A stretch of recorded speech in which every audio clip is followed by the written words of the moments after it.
according to a Waymo spokesperson, they are sending a test fleet to Boston in May and June in order to map out the city's streets. Now, I want to be clear about what this means. It does not mean that there are going to be driverless Waymo vehicles in downtown Boston, as entertaining as that might be. That is not going to be what's happening here. Instead, during these road trips, we send a limited fleet of vehicles to each city for several weeks. Trained human autonomous specialists remain behind the wheel at all times. Our visits begin with manual driving through the densest and most complex parts of each city, including downtown areas and freeways.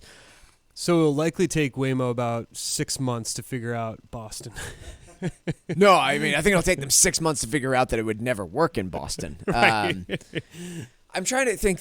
I mean, even compared to San Francisco, the idea of them navigating Boston streets to me is just kind of ludicrous. I think San Francisco is probably the easiest comparison, though, of where they do operate. I mean, Phoenix, it's all flat. It's on a grid. It's in a desert.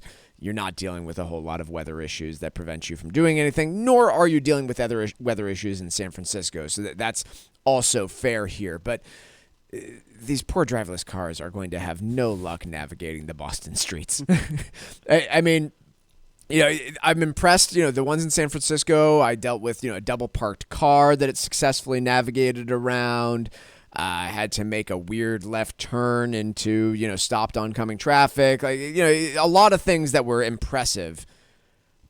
But it's just not going to work in Boston. This poor suicidal Jaguar is just going to be not very happy after it spends Waymo's 2 just gonna months wave the driving white around flag Boston. and just stop. Yeah, I don't think it's going to work here. But nonetheless, they are tackling what would undoubtedly be one of the most difficult cities in the United States. You're obviously being tongue-in-cheek. It will get there at some point.